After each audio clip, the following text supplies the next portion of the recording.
Well, good morning and welcome to Focus Today. I've got a couple guests who are going to talk about something that you might want to be a part of this weekend, because that's when it's happening. If you wait after this weekend, it's too late. So you want to know about this parenting conference that is happening in Southern Oregon. And our guests are Janet Christian. She's the director of the parenting conference. She was involved in it last year as well. We're going to find out about that. And Pastor Richard Evans, he's the associate pastor at Jacksonville Presbyterian Church, who's, he just came around for the coffee. So, no, he's actually going to be a part of this too.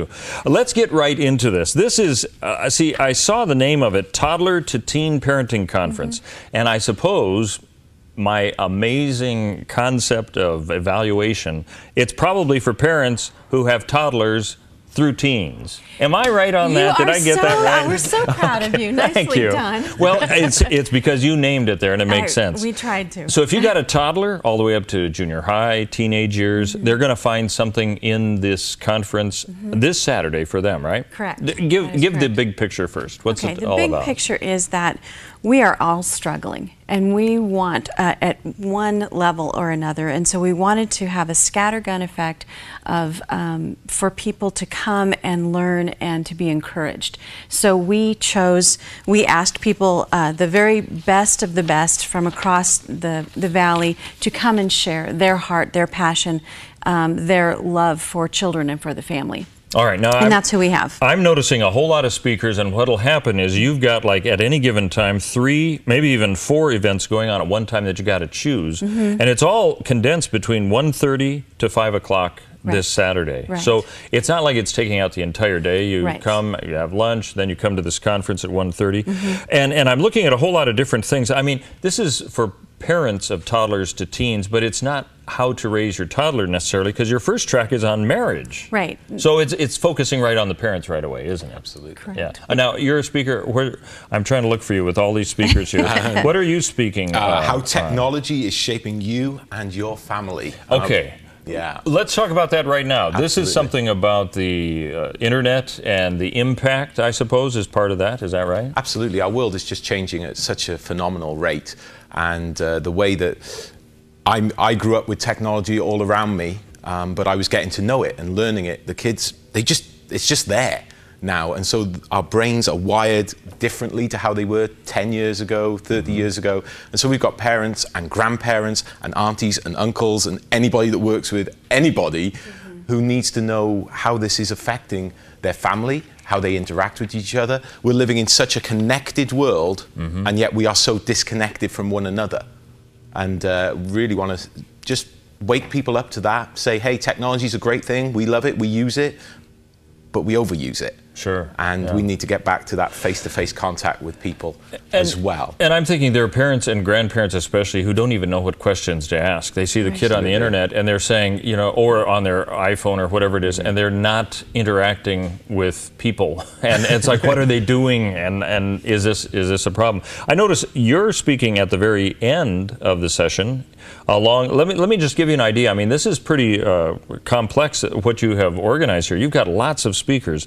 So let's say you wanted to hear Pastor Evans talking about technology shaping you and your family. You can also choose between identifying and preventing extended adolescence and teens and drugs, how resentments develop. I mean, you get very specific in some of these areas, don't you? We do. And when you wonder, well, who should come to this? Well, really, if you're interacting with people at all, we have something for you. Maybe you have a preteen at home and you want to be prepared for what's coming up. Okay, then you can go to a college prep class with Corey Murphy from the College Authority. Learning how to best fund going to college. Then you can take a communication class with Bill Gallagher, and then you can take the technology class with Richard and Dustin. And so or maybe you're raising grandchildren. We've got grandparents raising grandchildren. Then you can take a class from Carol Law on how to prevent raising children in an environment that prevents them from using drugs and alcohol in their teen years, and then maybe take a class from Mary Martin on dealing with anxiety. We've really tried to. If you go to our website, familytoolsforlife.org, and you'll see the whole rundown. There's the biographies, there's the classes, everything's there. And we have childcare. That's why we moved it over to Cascade cool. Christian High School. So for children 4 to 10 years of age, come and we'll take care of your kiddos, and you can go and enjoy and learn and be encouraged. Okay, and then I want you to give that address again, the email or the website, so that we know how to get there. But I mentioned early on about the marriage thing. You know, you're thinking this is about toddlers and teens, but not really, because here you're talking about marriage, personality differences in marriage, God's design for marriage, the way we talk makes all the difference. So this is just for the parents too. I mean, this could almost be for those who don't have kids. It's absolutely, and they're very welcome. They're very welcome, and we're asking for a $10 donation. But I don't care if they pay. And if they can only come for one session, come for one session. That's totally cool, because everybody's running just ragged. So come when you can, leave when you must. Well, and I'm looking, how many different kinds of breakout sessions do you have here? You must have 20. Yes, 25 almost? Right around there. It's amazing. And now if they go online, will they be able to see all of this laid out? All of it. Okay, and what's that website again? FamilyToolsForLife.org. FamilyToolsForLife.org. Okay. Why did you start doing this anyway?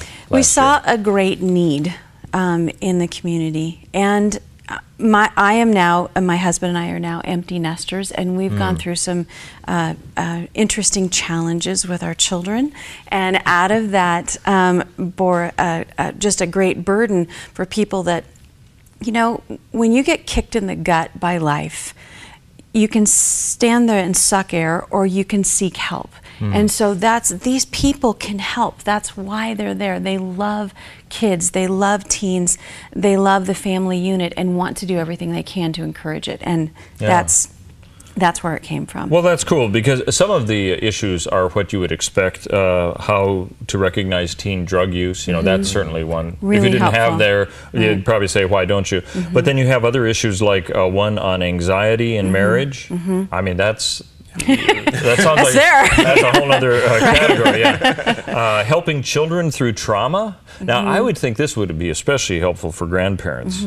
Tammy Pitson is coming to share with us from the Children's Advocacy Center, and it's not just home trauma, things that happen within the home or within the family unit, but the mass shootings or the beheadings, those things that our children are seeing on the news every day.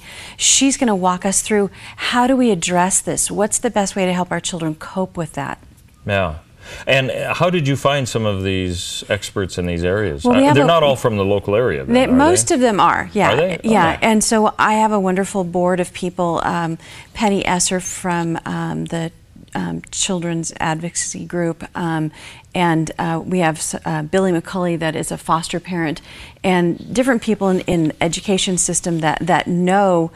They're in the know. They know a lot more people than I do, and so I'm like, hey, who's the best people you have? And they're like, okay, here they are, and these people have come. They're right here. They are. We've got local resources. Isn't that amazing? And just it's great to be able to pull these people together and pull these resources and say, hey, here they all are in one place. $10, as Janet says. If you can't afford $10, that's fine too. Just come. We want you to be there. We want you to have this information and share it. And this isn't just a Christian inreach. This is not a Christian country club experience. That's not our intention. It's an outreach. Maybe you have a neighbor or a coworker that is struggling with something. You can say, hey, let's go grab some lunch and let's go to this conference and let's get some help. Good idea. You know, we're not having an altar call. You know, no one's going to get baptized on Saturday. It's just come and let us minister to you at your point of need. And I can see it like one. This would be only from somebody who's gone through it all. You have one session, Stories from the Heart of a Special Needs Mom. So she's dealing with unique situations, and other people could very well relate to that, because it's like, who else do I talk to about this? And somebody who's gone through the same thing. Exactly. And that is Trish Sada, is that right? Yeah. Well, terrific. Are you speaking on one of these? I'm not. Because you're organizing it all. I'm thrilled about that, yeah. We're also having Sergeant Mack come with Diane Sadler, and they're coming to teach us how to protect our children in this world. It's kind of crazy out there. And it's not just little kids. It's also, you know, to work against the sex traffickers, and how to have good communication with your kids, and to make wise choices with what they're doing. These people know, they're living in the trenches right now. And so why would we not glean from them? It's an hour. Come on, we got time. Yeah. Yeah. Terrific. And so he's from the, is that the Sheriff's Department or the police? PD. Medford Police, Yeah. okay. Yeah. And you have others that kind of tie into that also, recognizing teen drug use and all of that stuff. The whole way to making college an affordable reality. I mean, you've got so much. It's fascinating. So if people want to take a look, give that website again. Where that is. FamilyToolsForLife.org. They can also go to First Presbyterian Church of Jacksonville's website, and we've got a link there as well. And again, this will be at Cascade Christian High School. Is it like in the auditorium or We've taken over the school. Have you? Pretty much, yeah. Here, there, and everywhere. Yeah. So we can have space to be able to really connect with that group that we're ministering to at that point and sharing with. And then they can move to another room for their next Sure, their next they've got session. the rooms. Right. And it's a central facility. location and all Right. that, so that works. Right, yeah. Excellent. Okay, this is the upcoming second year now, right? It sounds like it's the second annual.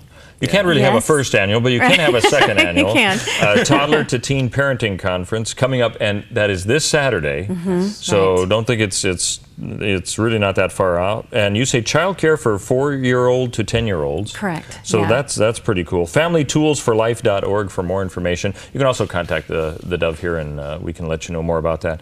Janet Christian, Pastor Richard Evans, our guest today on Focus Today about this upcoming seminar. Thanks for being with us, and it'll be fascinating to hear what happens, and maybe we'll be doing this next year as well. I hope so. Thanks for being with us on Focus Today. Thank you. We've got more coming up. You want to stay tuned right here on the Dove. Hi, I'm Paulina, and I work at the Dove TV. Did you know that when you support the Dove TV, you have a profound impact, not only in our community, but around the world? It's your continued support that takes the inspiration and hope in the programs we produce and makes them available to the thousands of people who are watching these videos online every week. Help bring encouragement and hope to our valley and beyond by making a secure online donation today at our website, thedove.us.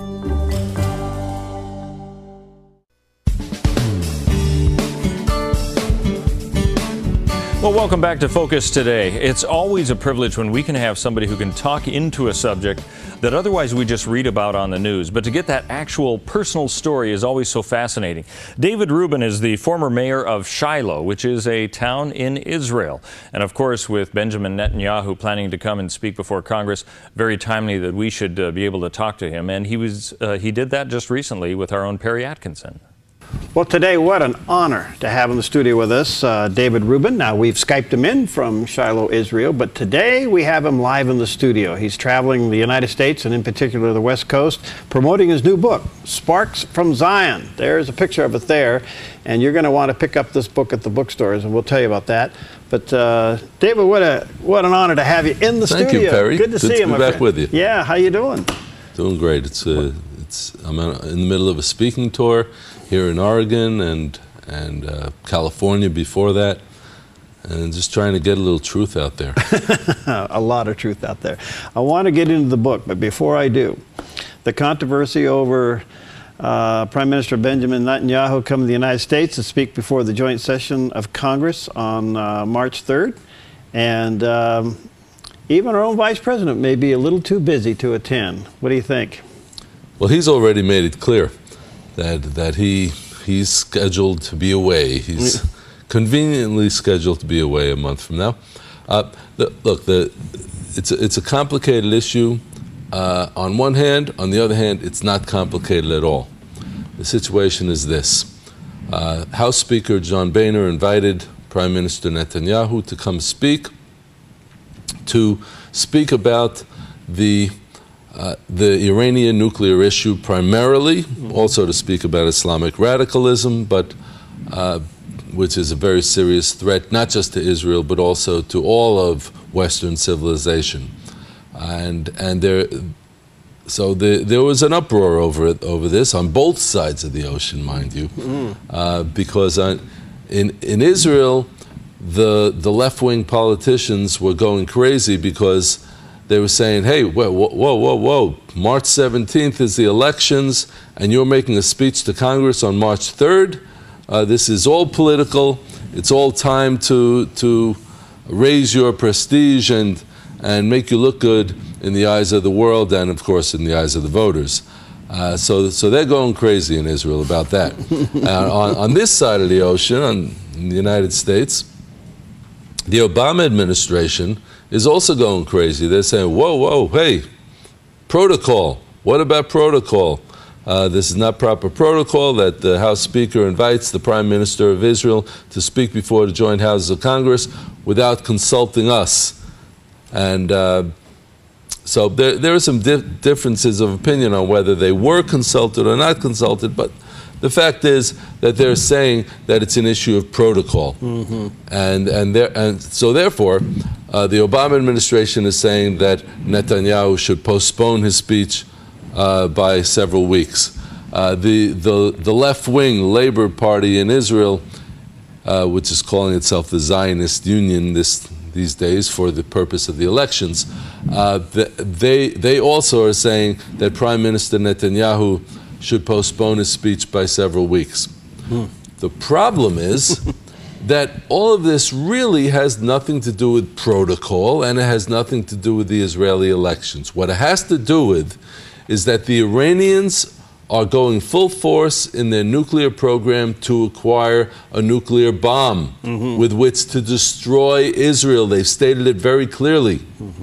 So that being the case, there are negotiations going on between what is called the P5+1 nations, which is basically the United States, assisted by several of the Western powers, against Iran. The two of them are negotiating. Iran is negotiating mainly with the United States at this point, and the purpose is supposedly, ostensibly, to reduce the power of Iran in its nuclear program, to minimize its nuclear program. The problem is twofold. One, that the nuclear program, this possible agreement that they will soon have, states very clearly that the Iranians will be able to continue enriching uranium, which can only be used for a nuclear bomb. There's no other purpose of enriching uranium. And that is the main issue here. At the end of March comes the deadline for this agreement. And word coming out of these negotiations says that they are very close to an agreement, that most likely an agreement will be signed, and President Rouhani of Iran has stated very clearly to his own parliament that the Americans, this is a quote, the Americans are begging for an agreement. Wow. There can be no more timely date for Netanyahu, for the Israeli Prime Minister, to speak about this existential issue for Israel than now. There is nobody that can communicate the seriousness of the moment like he can. When he's been before the Congress before, he gets more standing ovations than the president. Well, that's what they're afraid of, Perry. Yeah, I realize that. Both his opponents in Israel and his unfortunate opponents here are afraid of that. But the timing couldn't be better. Let me ask you this, back to Israel just for a moment. How does he look in the election, the upcoming election in the end of the month? Does he look okay, or you think he's... Yes, it seems pretty clear the way things are going.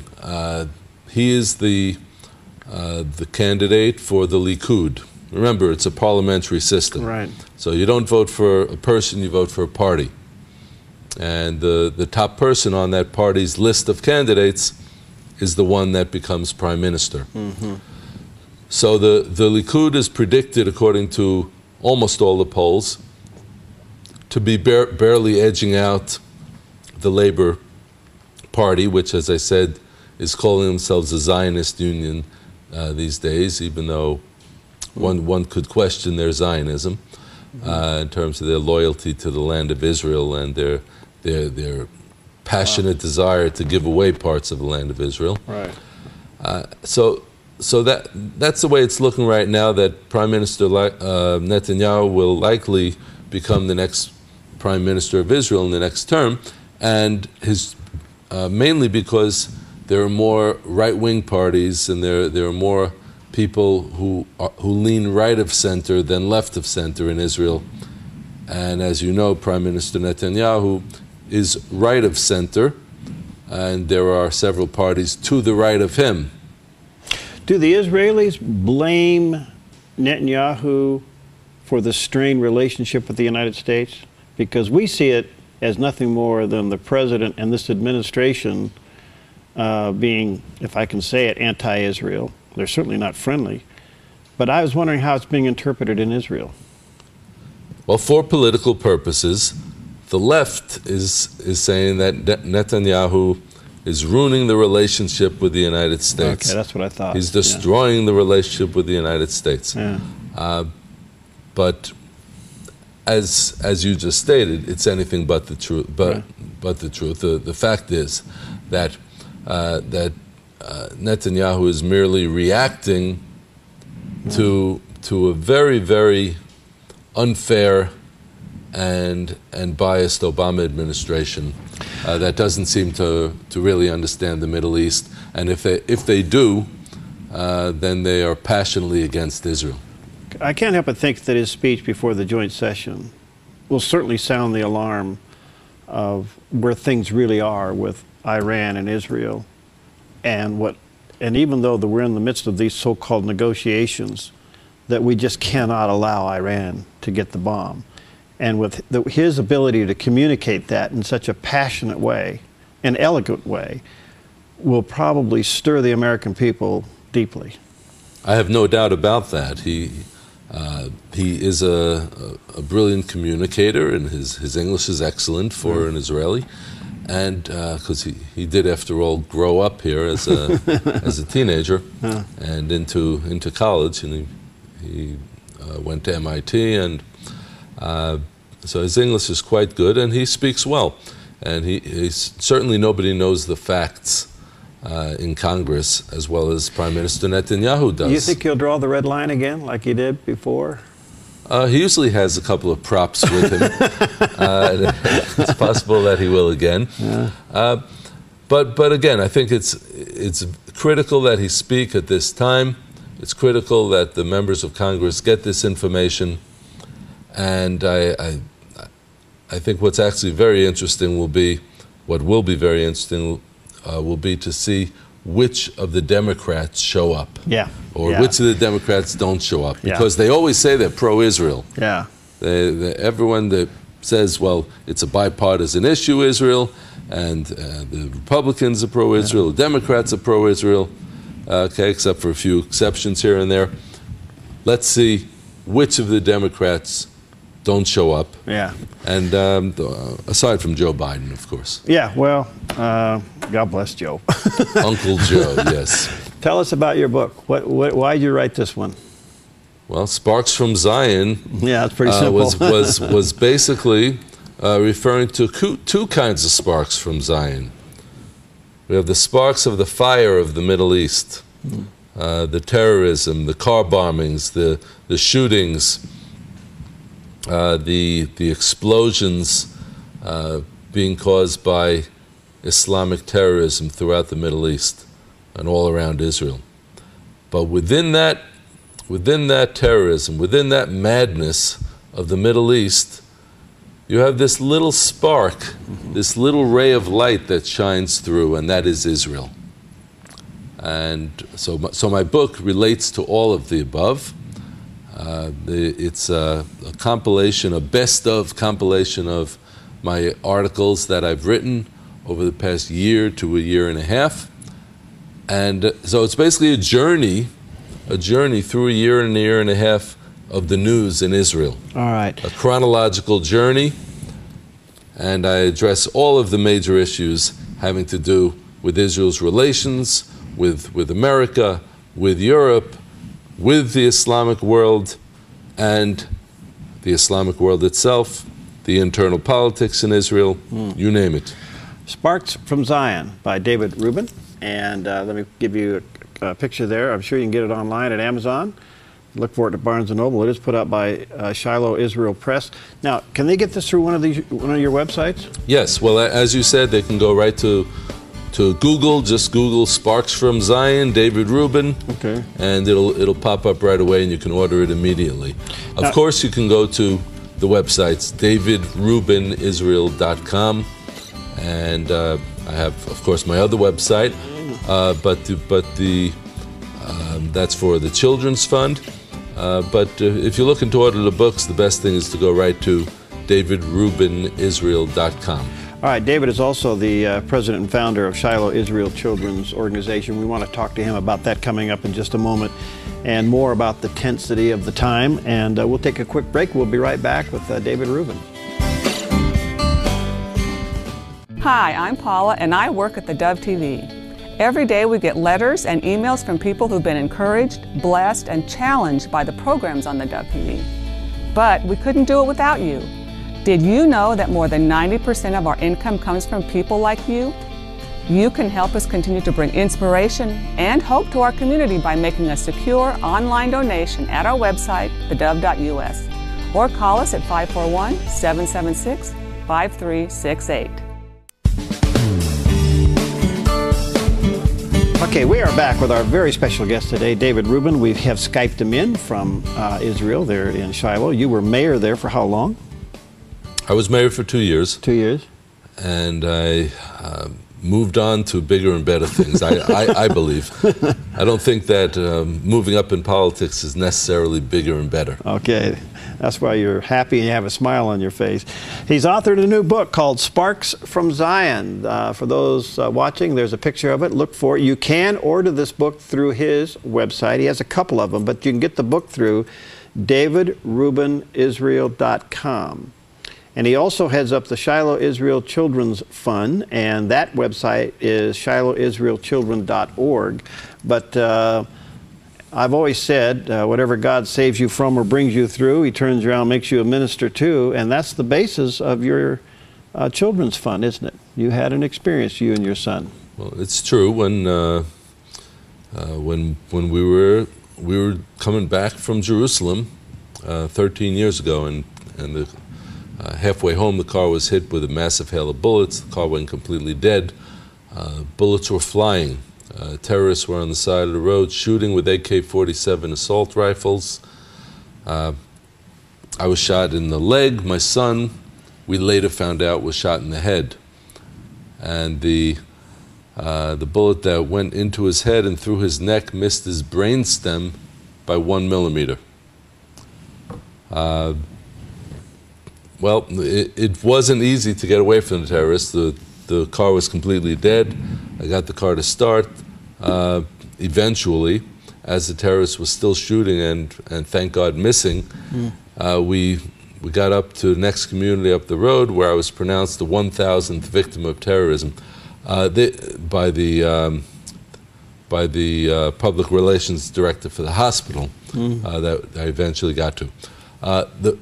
The fact is that one thing that came out of this experience was that we learned that not only is there physical trauma from terrorism, but there is deep psychological trauma from terrorism.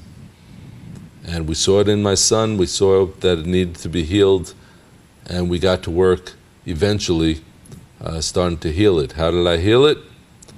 By establishing the Shiloh Israel Children's Fund, or as Americans would say, Shiloh Israel Children's Fund. I'm sorry, Shiloh. Yeah, that's okay. Either way is fine.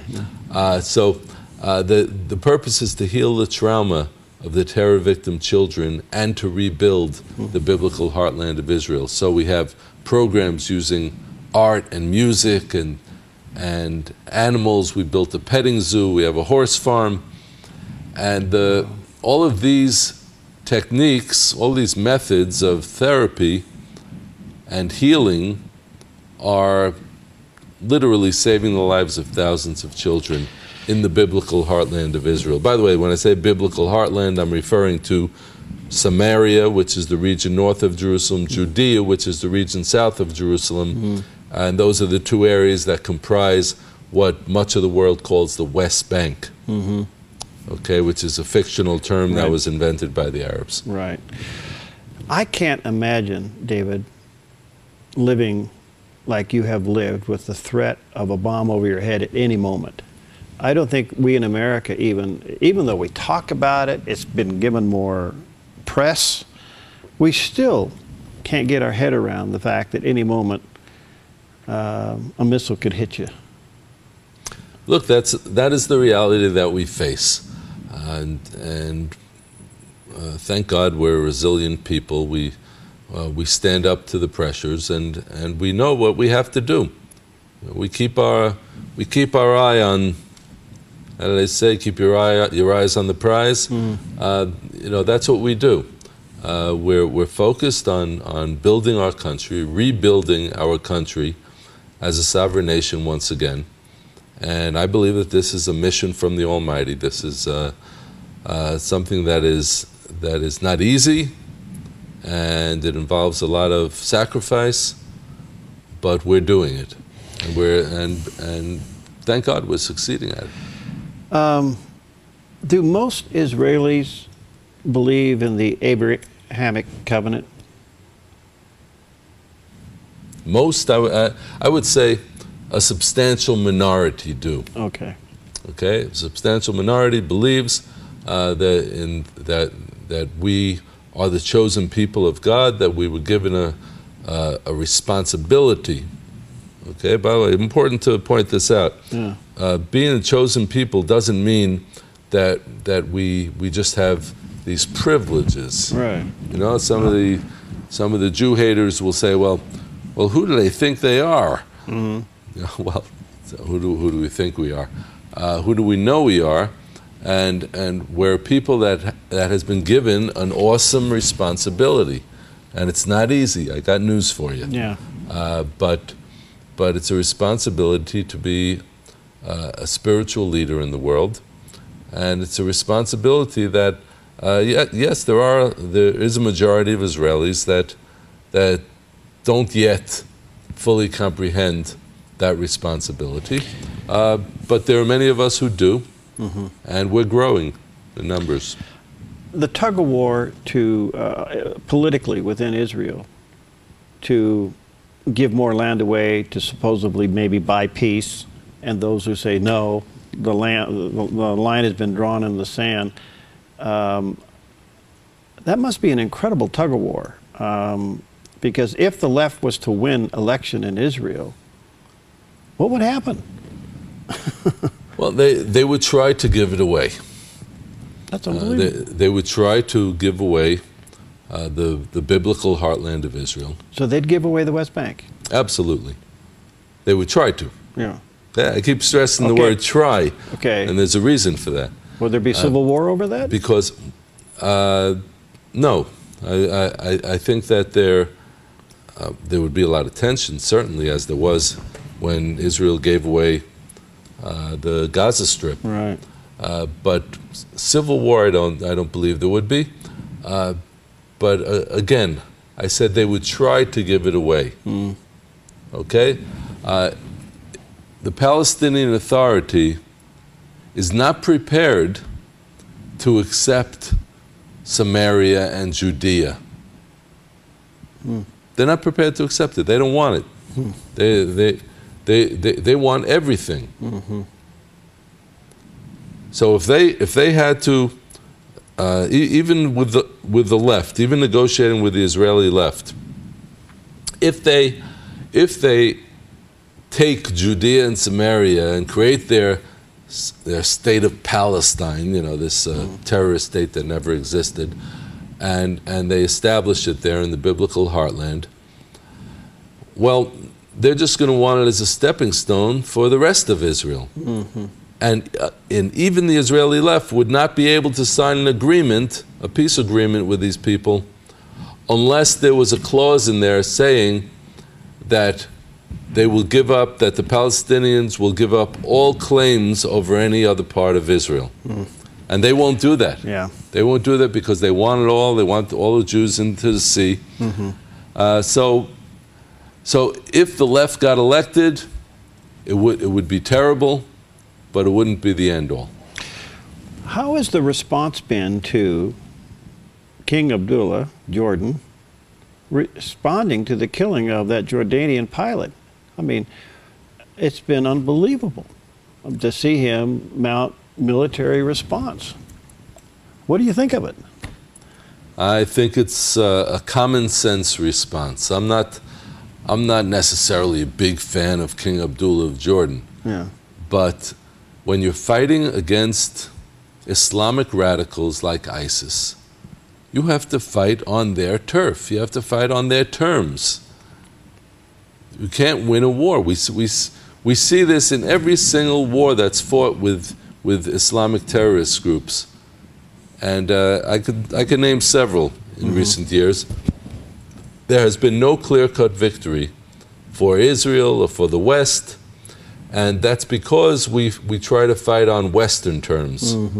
Okay, when we're going into Gaza, we shower their villages with leaflets. We send them text messages telling them, we're on the way, here we come. Well, you can't fight a war like that and win decisively. You have to fight the war with the element of surprise. Right. You can't let the enemy know when you're coming. And that's how you win wars. That's how people used to win wars. But if we're fighting against Islamic radicals who hide missiles, who launch missiles from school playgrounds and launch missiles from hospitals, then we have to be decisive, we have to be clear, and we have to fight on their terms. All right. Let's just say hypothetically, the Prime Minister gets up before the joint session of Congress, he holds up his prop, he said, this is where the line was when I was here last time, here's where it is today. Do you think Israel is ready to go in and stop Iran from having the bomb? Well, that's anyone's guess. There are maybe 3 or 4 people in Israel that would know, who know the full answer to that question. I have no doubt that we could go in and we can set their nuclear program back by at least 10 to 20 years. Whether we could totally eliminate it, that as I said, that information is in the hands of only a very small handful of people in Israel. The Prime Minister, Defense Minister, perhaps the head of intelligence, but there is no question that Israel has the ability to go in and do serious damage to the Iranian nuclear program. That's quite a statement, and I can't help but think that Prime Minister Benjamin Netanyahu will probably lay a very sound foundation for that on March 3rd. Well, he's going to be laying a strong foundation for the information program, getting the information out there to people. So hopefully the United States and our friends in Congress will understand how important it is and how critical it is that this agreement that Obama is rushing to sign will not be signed. Yeah. And you cannot fight terrorism, you cannot fight Islamic radicalism by negotiating a deal with them in which they're going to be able to continue to develop a nuclear bomb. And I have never seen an administration like this one that has no clue how to fight terrorism. John Kerry, after the terrorist attacks in France, he brings James Taylor to France to sing "You've Got a Friend." Well, it's very nice. I can imagine that afterwards Secretary Kerry went over to President Hollande in France and stroked his head and said, it's going to be okay. You cannot fight terrorists like that. The terrorists laugh in our faces when we act like that. Yeah. David, you're an inspiration. Thank you. And thanks for stopping by here. I know that you're on a busy schedule. His new book is entitled Sparks from Zion. And check it out at the bookstores, Amazon, Barnes & Noble. But look for it also online at his website, davidrubinisrael.com. That's R-U-B-I-N, Israel.com. And Hey, Perry, I'd like to just add, if I could, that those people, those of your viewers who want to get on board with Israel in a very direct way, should check out the website shilohisraelchildren.com. And they can help our programs for the terror victim children. I really want to encourage you to support that outreach. It's called shilohisraelchildren.org. That's the website, shilohchildren.org. The name of the organization is the Shiloh Israel Children's Fund. And support David and his outreach and his work there in Israel, because I don't think, you know, we've been impacted by terrorism, but not like you have, and personally like you have. But I want to say that helping those who have been affected by it is one of the greatest things we could do. Thank you, David. Good to see you again. Well, thank you, Perry. I've enjoyed it. You're going to be in the States for a little while. When do you head home? I'll be heading home in a few days. In a few days. Yep. Nice to see you again.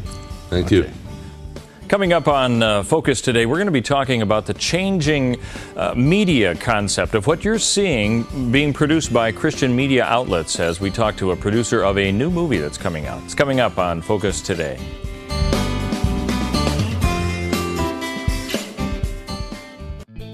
Hi, I'm Daniel and I work at theDove TV. You know, compared to Portland, Seattle, and LA, Medford might be considered a small market.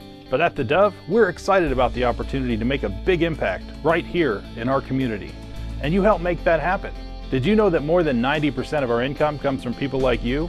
You can help us now by making a secure online donation at our website, thedove.us, or by phoning 541-776-5368.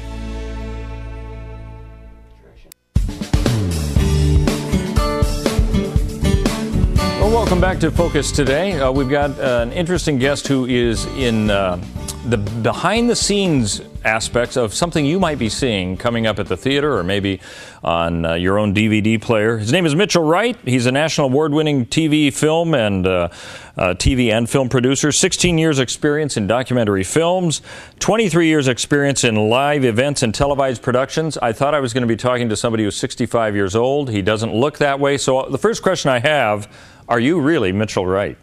Yes, I am, Steve. Great to be on your show. Thanks for having me. You know, there's so many things that we could be talking about, what you are seeing take place, because we're fascinated we're at theDove always looking for fresh new content that is relevant to our audience. And I know, well, isn't everybody is what the answer would be, but there's so little of it out there, and it's so easy just to stick somebody behind a pulpit with a microphone and then film it and say, that's great TV. And it really isn't. You know, I think people scanning through see how it isn't that way. I'm already, you know this, of course, because of your background. But what I think is fascinating is you're gearing up with Focus on the Family in a series called the Family Reclamation Series.